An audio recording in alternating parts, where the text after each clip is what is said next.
I have a Grizzly G0555 LANV bandsaw. It's a 14-inch bandsaw from Grizzly, and I haven't really had any complaints out of it other than for about the past 6 months or so. I realized that I wish I had a little bit more resaw capacity. So the quickest solution for that, instead of buying a whole new bandsaw, is to get a riser block.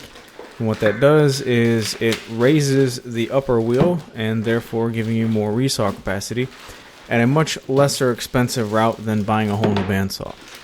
I wanted to buy a riser kit for quite some time, but just never got around to doing so. And last month, while I was at the woodworking show in Atlanta, Georgia, a very kind viewer of the show gave me an actual riser block right out of the box for this particular bandsaw. So today, I've got a friend with me in the shop to help me along with this process, although it's incredibly easy to do and anyone can do it on their own. But this is a good friend of mine, Jeff Ferguson, and together we're going to install this riser block. As I've said, the process is incredibly easy, but I found it very convenient to have somebody else read me the instructions as I'm going through the process of completing this task. The first step, though, is to remove the old bandsaw blade that I had on the saw. With the blade removed, the left side blade guard can be removed as well, and it's just 2 screws and 2 washers holding this in place, followed by the wire mounts that go to the switch box and the actual switch box itself.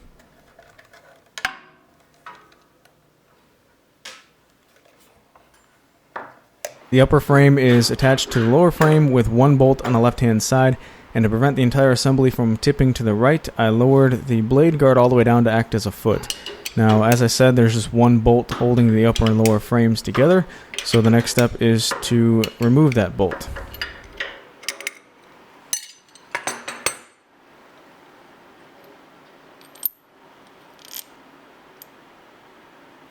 With that 1 bolt removed, the entire upper frame can be lifted out of the way, and I was quite surprised at how lightweight this was. I thought this was going to be a little bit heavier than what it actually was, but it was very easy to manage. And with it out of the way, the actual riser block can be set into place, and then the upper frame can be put back into place, reinstalled on top of the riser block.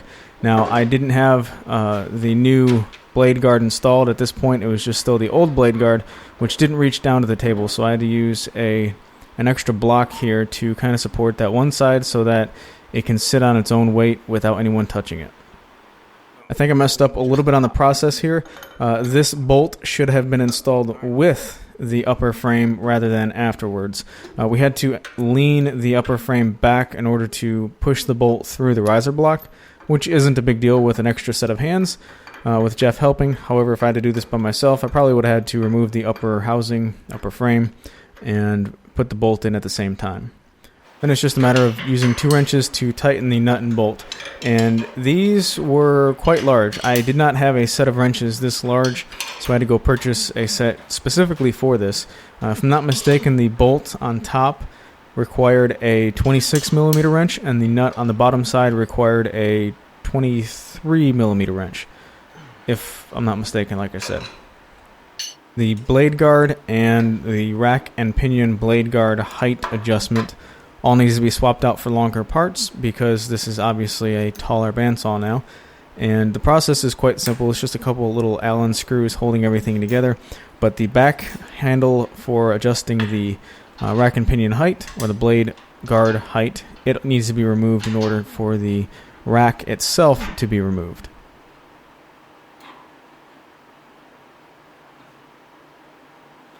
There's a couple set screws that limit the travel of the rack in the rack and pinion height adjustment, and they need to be backed out a little bit before the new rack can be installed. And once the new rack is installed and the pinion is engaged, the height adjustment handle on the backside can be reinstalled.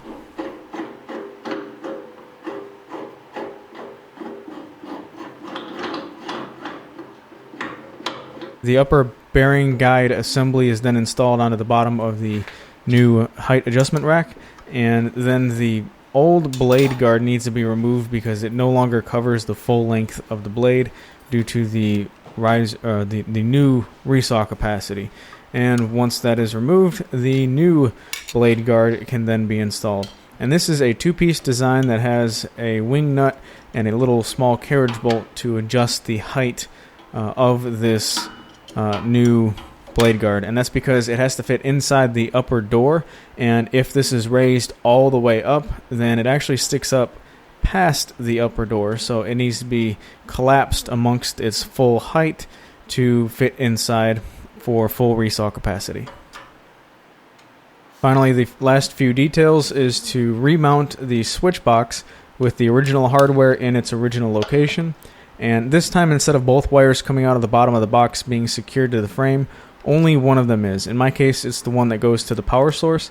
The wire going to the motor doesn't really have much slack in it, so there's no need in securing it to the frame. The last piece installed is the newer, longer left side blade guard. It's the same shape, just extended, and this time is actually made out of metal. The original one that came with the saw was some type of hard plastic. This one's metal, and it's the same mounting hardware to secure it back to the saw. Now, the only downside of adding this riser block to my bandsaw is that all of my bandsaw blades that I currently have no longer fit. The original bandsaw, or the bandsaw in its original state, takes a 93.5-inch long blade, and the new length is now a 105-inch long blade. So Jeff got to keep all of my old bandsaw blades, some of which actually aren't old, and now this is the only blade that I have with me here in the shop. And as you can see here, I could not get this particular blade on the upper wheel without removing the new blade guard. It's the only blade, like I said, that I've tried on the saw so far, so I don't know if this is going to be something that I have to remove every single time. If I do, it's not that big of a deal. It's just two little Phillips screws holding this in place. But anyway, I look forward to actually getting a dedicated Resaw blade, maybe a 1/2-inch wide blade. That way I can still cut some somewhat shallow curves and keep this thing set up for resawing. Once everything is dialed in and adjusted to this particular blade, of course we got to test it out. Now, I don't have any scrap wood on hand to maximize the full 12-inch resaw capacity that I now have, but I do have a piece of 2x10, which a 2x10 is actually 9 1/4 of an inch wide, which is 3 inches wider than anything else that I've pushed through this particular saw. So during this cut, there was no vibration issues. The motor powered through it just fine, and yeah, I'm just really looking forward to maximizing this capacity. Now, I do want to make some type of taller resaw fence to aid the process of resawing, but that'll come in time. I do have an idea to make a book-matched tabletop for my computer desktop in the near future. So stick around and you might see that. This gives me the capacity to make a 24-inch wide book-matched panel, which is something that I'm really looking forward to doing.